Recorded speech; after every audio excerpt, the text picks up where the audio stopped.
네, 오늘부터 새로운 주제로 말씀을 듣겠습니다. 주제가 여기 써 있지는 않은데 아마 짐작을 하실 겁니다. 주제가 어, 크리스찬의 재정관입니다. 그래서 영어로는 제가 제목을 그 Faith and Finance라고 썼습니다. 예, Faith and Finance. 크리스찬의 재정, 크리스찬의 물질관이라고 할 수 있죠. 경제관. 어, 이제 뭐 쉽게 말하면 이제 돈에 관한 문제인데 재정에 관한 문제이고요. 여러 질문들이 있습니다. 돈에 관해서 돈을 우리가 어떻게 벌어야 하나? 예, 돈을 버는 방법도 함부로 하면 안 되죠. 그렇잖아요. 어, 오래전에 제가 이제 다른 교회에서 섬길 때 청년부를 섬겼는데 그때 한 청년이 대학을 졸업하고 취직하기 어려운 가운데에서 정말 취직하기 어려운 가운데서 취직이 됐어요. 그래서 이제 합격을 해서 이제 기뻐했는데 고민을 하는 거예요, 이 친구가. 근데 알고 보니까 이 친구가 이제 컴사 출신인데, 그러니까 컴퓨터 사이언스를 전공해서 IT 쪽인데 취직된 회사가 카지노 계통이었습니다. 온라인 카지노 계통에. 그러니까 이제 여길 가야 되나?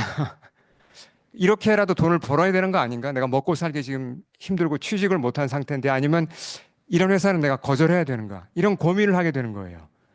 우리 청년들 취직 앞두고 이게 이해가 되죠? 무슨 말인지. 그렇죠? 이거 현실적인 문제입니다. 돈을 벌어야 하는데 돈을 버는 방법도 굉장히 중요한 겁니다. 그 다음에 또 얼마를 벌어야 되나? 이것도 굉장히 고민이에요. 나는 이 정도로 만족하고 그냥 자족할 수 있을 것 같은데 옆집을 보니까 막 차도 너무나 좋고 집도 커요. 그러면 마음이 어떻게 됩니까? 이거 내가 이거 진짜 잘못하고 있는 건가? 더 많은 돈을 벌어야 되고 더 많은 시간을 일해야 되고 그래야 되는 거 아닐까? 이런 고민도 하게 되는 겁니다. 그렇죠? 그 다음에 돈을 쓰는 것도 우리가 지혜가 필요합니다. 돈을 버는 것뿐만 아니라 돈을 쓰는 것. 어디다가 써야 하는가? 사실 많은 사람들이 돈을 잘못 쓰는 경우들이 많아요. 이제 과소비하고 카드로 막 긁어서 예, 막 그렇게 기분대로 하다가 막 카드 빚지고 그런 경우들 많지 않습니까? 그래서 어떻게 하면 지혜롭게 내가 돈을 쓸 수 있는지에 대해서 우리가 성경적으로 답을 잘 찾아야 됩니다. 돈 얘기를 하게 되면 반드시 따라오는 게 헌금에 관한 겁니다. 헌금이라는 게 도대체 뭔가? 헌금의 성경적 기준이 뭔가? 목적이 뭔가? 이런 것들을 분명히 알아야 돼요. 이게 헌금에 대해서 성경적으로 바로 알지 못하면 우리가 막연한 부담감을 가지게 됩니다. 부담감. 예. 그러니까 좀 이게 얘기는 잘하기 그렇다고 뭐 물어보기도 어렵고 그렇잖아요. 이게 되게 애매한 문제예요. 이제 스트레스가 좀 되는데 그렇다고 물어보기도 그렇고 이게 좀 불편해요. 근데 성경적으로 바로 알면 편해집니다. 헌금 얘기를 할 때는 또 뭘 얘기를 하냐면 헌금을 어떻게 쓰는가가 사실은 훨씬 더 중요합니다. 교회가 어려워지는 것은 헌금을 안 해서 어려워지는 교회보다 헌금을 너무 많이 해가지고 잘못 써서 잘못 쓰기 때문에 어려워지는 교회가 더 많습니다. 예, 가난해서 망한 교회보다는 너무나 부유해서 타락한 교회가 더 많습니다. 그러니까 헌금을 쓰는 것 어떻게 써야 하는가를 이거 굉장히 중요한 겁니다. 절차나 목적이 성경적이어야 돼요. 우리가 바로 알고 있어야 되고 함께 교우들이 이걸 헌금의 어 이제 지출, 집행을 그 헌금의 사용에 대해서 함께 같이 의논하고 성경적으로 해나가야 된다는 거죠. 그래야 건강한 교회가 되는 겁니다. 이런 여러 가지 얘기를 제가 이제 4주에 걸쳐서 할 생각을 하니까 이거 이 주제가 너무 큰데 4주 만에 이걸 다 할 수 있을까 이제 그런 좀 걱정은 있지만 이제 할 수 있는 만큼 하나씩 찾아서 한번 말씀을 따라가 보겠습니다. 오늘은 그 서론적인 얘기가 되겠습니다. 그 자, 제목을 크게 한번 읽어보겠습니다. 시작. 불의의 제물로 친구를 사귀라. 어, 예수님이 주신 비유거든요. 그러니까 이 비유를 먼저 보고 주님이 도대체 이 비유를 통해서 우리한테 뭘 알려주고자 하시는가를 잘 찾아보겠습니다. 이 비유가 어, 크리스찬의 이 크리스찬의 이 처음에 말씀드린 대로 재정관, 경제관을 바로 세우는 데 있어서 굉장히 중요한 비유입니다. 우리가 잘 이해를 해야 됩니다. 자, 소위 말해서 불의한 청지기의 비유라고 불리죠. 이 비유를 이제 비유에 들어가기 전에 제가 잠깐 이제 그림을 일절이 여기 없네요. 네. 그 1절로 가기 전에 제가 설명을 먼저 하겠습니다. 예수님의 비유 속에 청지기가 등장하고 주인이 등장하죠. 그렇죠? 청지기와 주인이 등장하는데 페이지를 좀 바꿔서 이런 관계입니다. 주인은 지주에 해당하는 사람이고요. 그 비유 속에서 보면 이 사람이 보통 많이 땅을 가진 사람이 아니라 어마어마하게 큰 땅을 가진 지주였어요. 그 밑에는 소작인들이 있었습니다. 그렇게 이게 문맥으로 짐작할 수가 있어요. 많은 소작인들, 여러분 이제 그 테넌트가 뭔지 알죠? 우리 청년들 테넌트 무슨 말인지 알아요? 테넌트. 그러니까 랜드로드가 큰 땅을 가지고 있는데 그 땅을 이제 나누어서 빌려주는 겁니다. 빌려줘서 테넌트들은 그 땅에 들어와서 땅을 빌려서 농사를 지어서 농사를 지은 것 중에 일부를 이제 랜드로드한테 주고 나머지는 자기가 갖는 거죠. 그런 사람들을 이제 소작인들, 테넌트라고 그러죠. 근데 주인과 소작인들 사이에서 일하는 사람이 매니저입니다. 예. 그래서 청직이라고 표현을 해도 되는데 사실 이제 매니저라는 표현이 좀 더 적합하다고 할 수 있겠습니다. 근데 어떤 일이 있었죠? 그 이 청지기가 좀 정직하지 못하고 주인의 소유를 허비한다는 소식이 들렸어요. 그러니까 주인이 파악을 한 거죠. 이 매니저가 내가 시키는 대로 제대로 이 재산 관리를 안 하네? 뭔가 이렇게 돈이 좀 새고 있고 관리가 잘 안 되고 있네? 이걸 알게 된 거예요. 주인이 어떻게 했습니까? 2절 같이 읽어보겠습니다. 시작. 내가 내게 대하여 들은 이 말이 어찌 됨이냐? 내가 보던 일을 세마라. 청직이 직무를 계속하지 못하리라. 예. 이제 어떻게 된 거죠? 직장을 잃게 된 겁니다. 이 사람이 일을 잘못했으니까 매니저가 주인의 재산 관리를 잘못하고 아마 뭐 문맥을 보면 빼돌리기까지 한 것 같지는 않아요. 근데 뭔가 이렇게 좀 그 부실하게 관리를 한 겁니다. 근데 성경에 안 나와 있지만 이제 제가 좀 보충 설명을 드리면 이 문맥을 보면 어떤 이 청지기 이 매니저라는 사람이 어떤 식으로 행동을 하냐면요. 자, 보세요.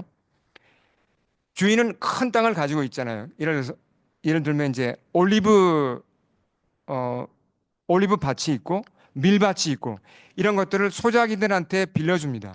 그러면 소작인들이 세금을 100을 바치잖아요. 이제 그 렌트를 내는 거죠. 100을 내면 매니저가 그 중에서 예를 들어서 10%나 20%를 자기가 갖는 겁니다. 그런 구조로 되어 있어요, 보통. 학자들은 그렇게 봅니다. 예. 그러니까 월급을 받는 게 아니라 소작인한테 받은 소장료의 일부를 매니저가 보통 가져가는 걸로 그런 구조였습니다. 근데 어쨌든 이 매니저가 뭔가 정직하지 못하게 했고 주인한테 결국은 해고를 이제 당하게 된 겁니다. 자, 직장을 잃게 됐으니까 이제 이 청지기가 이게 당황스러울 거 아니에요. 큰일 났죠. 자, 그래서 이 사람이 어떤 대책을 세웁니까? 자, 대책을 세우는 걸 보겠습니다. 3절 같이 읽을까요? 시작. 청지기가 속으로 이르되 주인이 내 직분을 빼앗으니 내가 무엇을 할까? 땅을 파자니 힘이 없고 빌어 먹자니 부끄럽구나. 아마 청지기가 그 이제 아마 체력이 저랑 비슷했던 것 같아요. 예, 저는 참 땅을 팔 힘이 별로 없습니다. 예, 땅 파는 게 쉽지 않더라고요, 진짜. 이 사람도 뭐 보니까 이렇게 그 사무만 주로 보던 사람이 어떻게 노동을 하겠습니까? 농사를 못 짓죠. 그러니까 어떡하냐? 나 이거 진짜 큰일 났다. 이거 어떻게 해야 되나? 그러다가 대책을 고민하다가 이 사람이 찾은 대책이 이겁니다. 4절 같이 읽을까요? 시작. 내가 할 일을 알았도다. 이렇게 하면 직분을 빼앗긴 후에 사람들이 나를 자기 집으로 영접하리라. 이게 무슨 말이죠? 여기서 말한 사람들이 누군가요? 테넌츠들이에요. 소작인들. 예. 소작인들이 나를 자기 집으로 영접하리라. 그러니까 나를 잘 대해주고 나한테 뭔가 나를 도움을 줄 거다. 그러면서 이렇게 하겠다. 어떻게 한다는 거죠? 볼까요, 한번? 자, 그러면서 실제로 소작인들을 불렀어요. 불렀어요. 예, 소작인들이 소작료를 못 내고 있었어요. 지금까지 밀린 게 있단 말이에요. 한꺼번에 낸 게 아니라 지금 밀려 있다는 거죠. 대표적인 사람이 여기 나오는데요. 어, 자, 첫사람은 올리브유를 여기 얼마나 빚을 졌다 그랬죠? 이제 이 단위가 한국 단위가 좀 어려워요. 제가 그래서 환산을 해뒀는데 올리브유인데요. 기름이라는 게 100마를 주인에게 빚졌어요. 그러니까 내야 되는데 안 낸 거예요. 이게 환산하면 얼마나 되는 거죠? 3,200리터나 됩니다. 어마어마하게 많은 양이죠. 이걸 돈으로 환산하면 3년치 연봉이에요. 예, 그러니까 정말 큰 돈이죠. 이 사람은 지금 올리브 농사를 짓는데 거의 3년치 월급이면 대강 얼마나 됩니까? 뭐 그렇게 많은 돈을 거의 뭐 10만 불에 해당하는 뭐 큰 돈을 지금 이제 아직 돈을 못 내고 있는데 증서를 어떻게 고쳐줬죠? 청지기가 어떻게 했습니까? 그 증서를 50으로 줄여줬어요. 100을 50으로 줄여줬어요. 아니 이래도 되는 겁니까 이거? 이상하지 않아요? 근데 이게 학자들이 어떻게 보냐면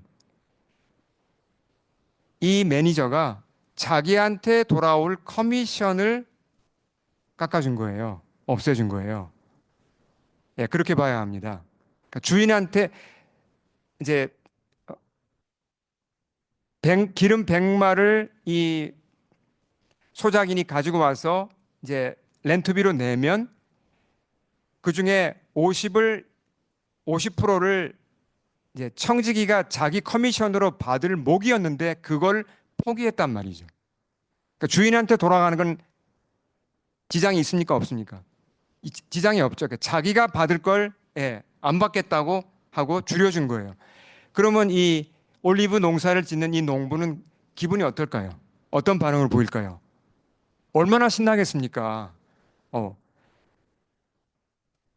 자기가 내야 할 돈에 그렇게 큰 금액에 3년치 샐러리를 내야 되는데 1년 반치만 내면 되게 됐으니까 얼마나 기쁘겠습니까? 그리고 이 청지기에 대해서 어떤 이제 관계가 생겼어요. 야, 이 사람 진짜 나한테 잘해주네? 관계가 맺히는 거예요. 맞죠? 그 다음 또 한 사람을 불러요. 이제 주인한테 빚진 사람을 다 부릅니다. 같이 읽어볼까요? 7절 읽겠습니다. 시작.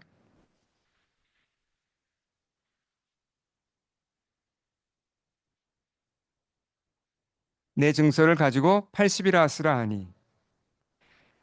밀 100석이면 얼마나 되는 거라 그랬죠?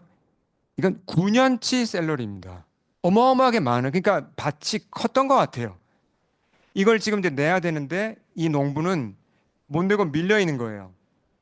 예. 근데 그 중에 20%를 깎아줬어요. 이 20%가 뭘까요? 청지기가 자기가 받을 커미션이라고 할 수 있는 겁니다. 그걸 안 받겠다고 한 거예요. 20%라도 얼마나 큰 겁니까? 예. 자, 이런 식으로 해주면, 예. 이런 식으로 해주면 이게, 예. 잠깐 7절 다시 가겠습니다. 이 지금 올리브 농사를 짓는 농부하고 밀 농사를 짓는 농부가 이 청지기를 앞으로 어떻게 대우하겠습니까?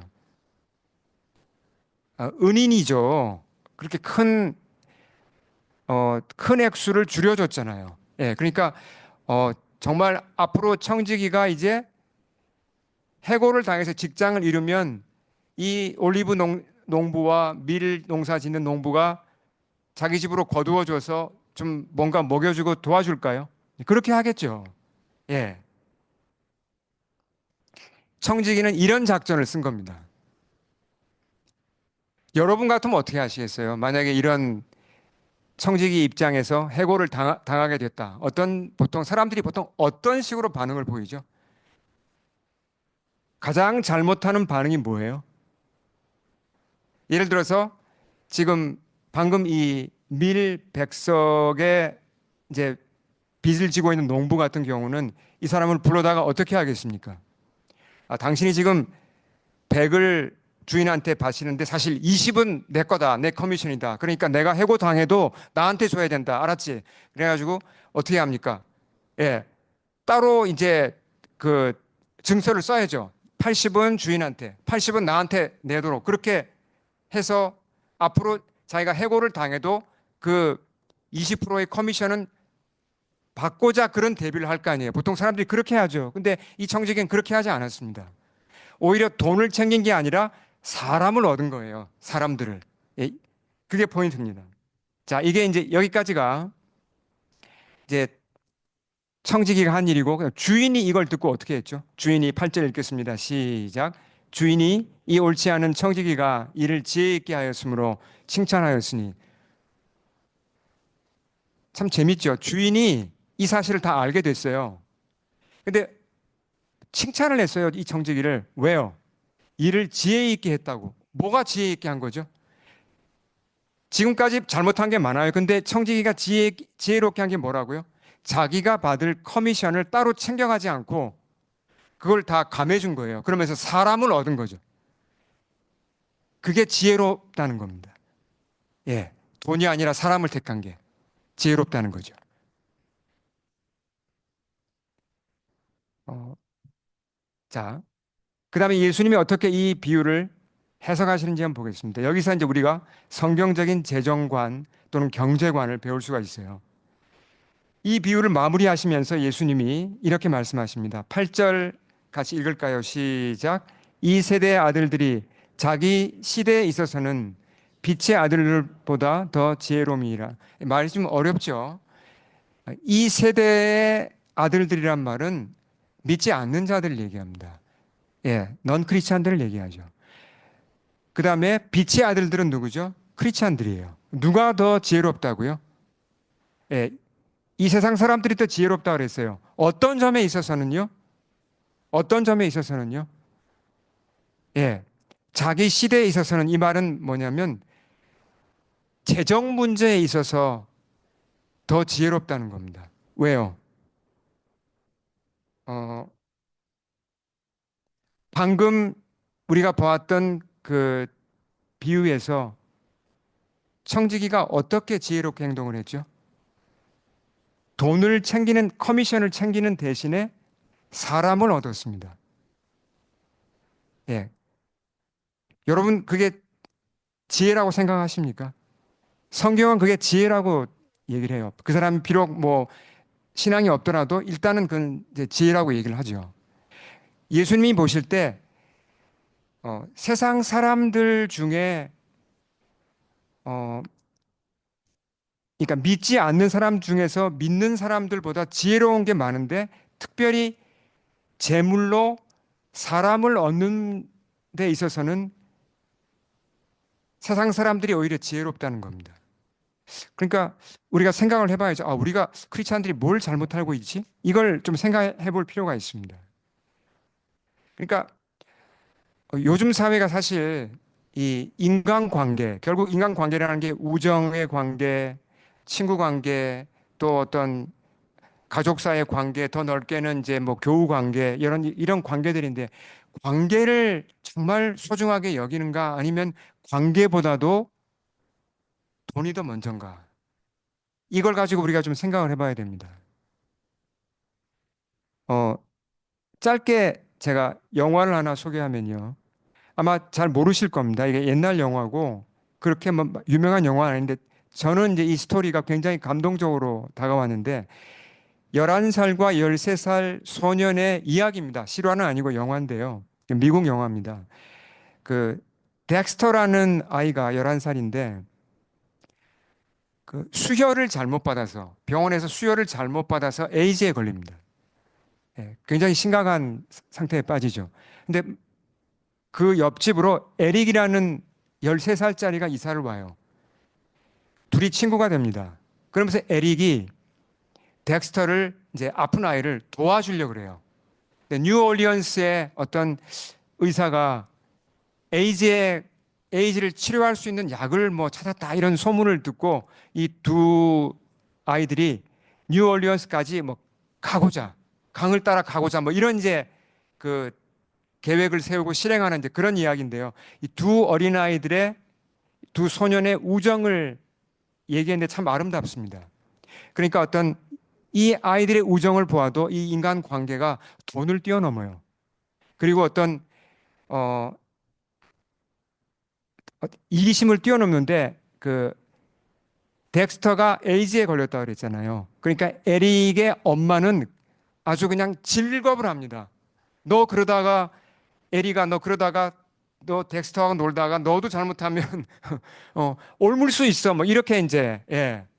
어른들은 그렇게 반응을 보여도 아이들은 순수하게 우정을 지키면서 예, 우정을 키워간다는 그런 얘기인데요. 그러니까 이 인간 관계가 얼마나 중요한가, 그러니까 사람을 얻는다는 게 얼마나 중요한가를 좀 알려주는 그런 이야기라고 할 수 있습니다. 그러면서 예수님이 이제 이런 결론을 내리십니다. 9절 같이 한번 읽어보죠. 9절 읽겠습니다. 시작. 내가 너에게 말하노니 불의의 제물로 친구를 사귀라. 그리하면 그 재물이 없어질 때 그들이 너희를 영주할 처소로 영접하리라. 자, 이 말씀은 가능하면 우리가 암송하면 좋겠습니다. 자, 여기서 불의의 재물이란 말 때문에 좀 오해할 필요가 있는데요. 오해할 수가 있는데 불의의 재물이란 말은 이건 뭐 돈이 나쁘다는 얘기가 아니라 그냥 쉽게 말하면 돈을 얘기합니다. 돈. 예, 돈.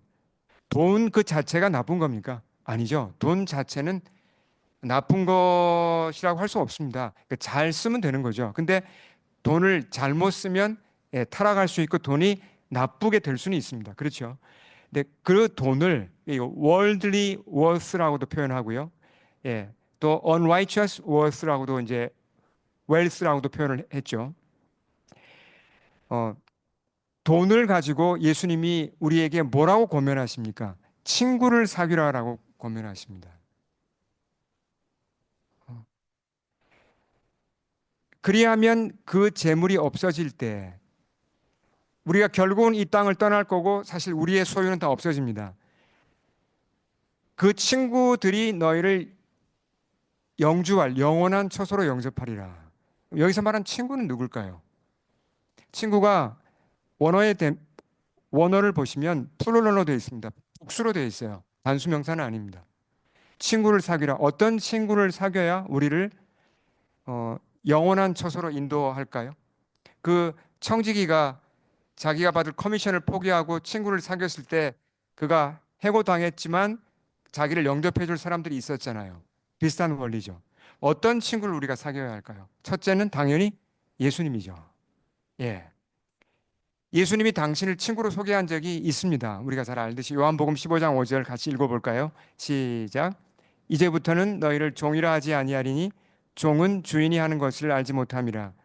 너희를 친구라 하였노니 내가 아버지께 들은 것을 다 너희에게 알게 하였습니다. 예수님은 우리 주님이시고 왕이시지만 우리의 친구이기도 하죠.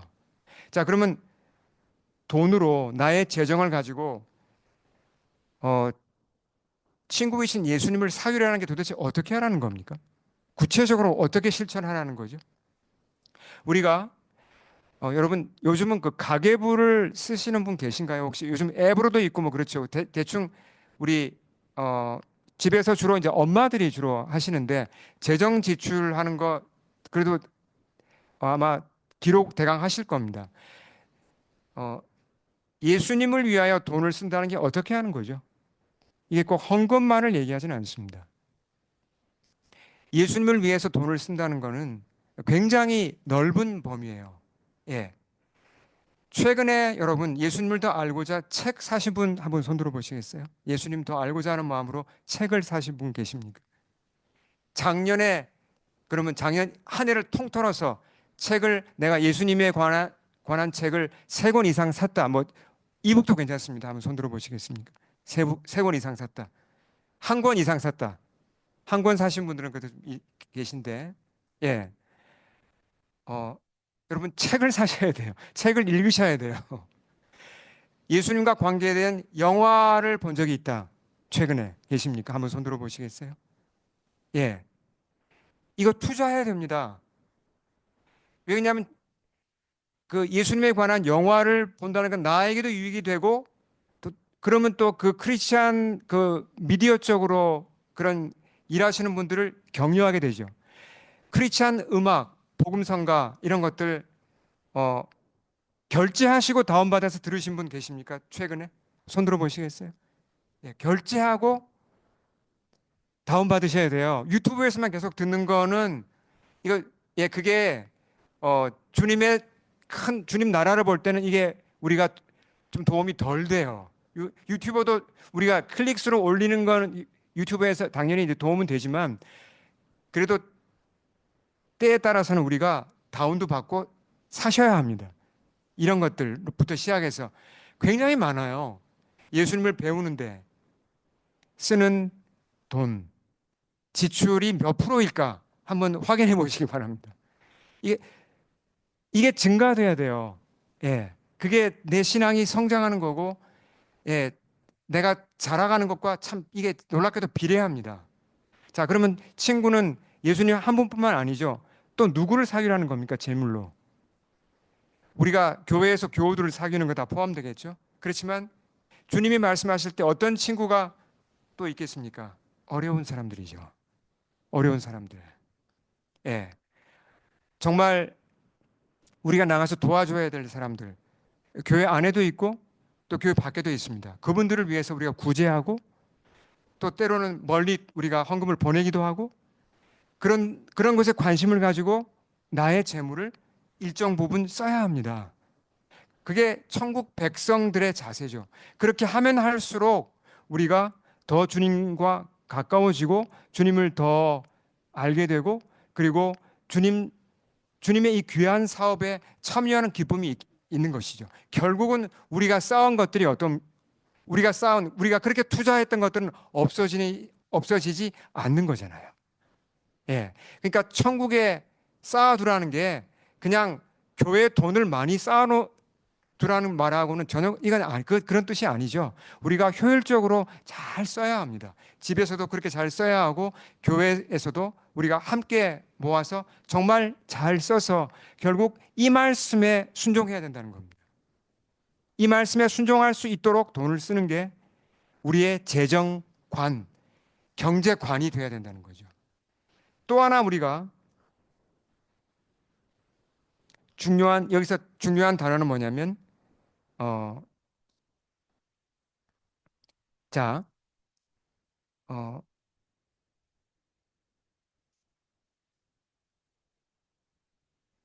앞에서 비유에서 쭉 나왔지만, 자, 어, 이 불의의 재물을 우리가 주인으로 가지고 있습니까? 아니면 맡은 자입니까? 예, 맡은 자라는 것을 우리가 다시 기억해야 됩니다. 맡은 자라는 것. 주인의 매니저이고 청직이라는 거죠. 예, 그 사실을 우리가 다시 기억하고요. 그러면서 예수님이 굉장히 중요한 말씀을 하시고 이제 정리가 되는데요. 이 13절 말씀은 성경 복음서에 반복해서 나오는 얘기예요. 그러니까 중요하니까 반복이 되는 겁니다. 같이 한번 읽겠습니다. 시작. 집 하인이 두 주인을 섬길 수 없나니 혹 이를 미워하고 저를 사랑하거나 혹 이를 중히 여기고 저를 경히 여길 것임이니라. 너희가 하나님과 재물을 겸하여 섬길 수 없느니라. 많이 들어서 거의 암송할 정도의 말씀인데요. 자, 우리가 청직이라 그랬죠. 매니저라 그랬죠. 매니저가 일하는 자세는 무엇과 관계가 있을까요? 매니저의 자세가 무엇과 관련이 있죠? 매니저는요, 자기 주인이 누구냐에 따라 달라집니다. 물론 한 가게의 매니저를 맡아도 우리가 충성해야 되죠. 근데 한 가게의 매니저로 내가 발탁이 됐다. 당연히 충성하죠. 근데 어, 더 나아가서 만약에 몬트리올 시 재정을 책임지는 어떤 그런 중요한 기관에 내가 매니저로 발탁이 됐다. 어떨까요? 나의 자부심과 나의 자세가 어떻게 달라질까요? 달라지죠. 근데 우리의 주인은 누구십니까? 우리의 주인이 예수님이시라는 겁니다. 예수님이 우리의 주인이시고 예수님이 우리에게 재물을 맡기셨다는 거죠. 그 사실을 확인해야 내가 옥깃을 여미고 정신을 차리고, 아, 내가 정말 돈을 함부로 쓰면 안 되는구나. 내가 정말 내 탐욕을 위해 쓰는 게 아니구나. 그리고 더 내가 어려운 자들에게 줄 수 있고 선교를 위해 드릴 수 있고, 그렇게 주님이 원하시는 그런 주님이 원하시는 자세로 돈을 쓸 수가 있다는 겁니다. 그래서 꼭 기억하겠습니다. 우리는 청지기입니다. 아멘. 심지어 우리가 일해서 받은 우리의 샐러리도 사실은 내 것입니까? 아니죠. 주님이 맡기신 거 믿으십니까? 아멘. 우리 한번 다시 크게 제가 물으면 답을 하시기 바랍니다. 여러분의 주인이 예수님이심을 믿으십니까? 아멘. 우린 청지기입니다. 근데 우리의 주인이 누군가? 예수 그리스도이십니다. 아멘. 우리 함께 기도하시겠습니다.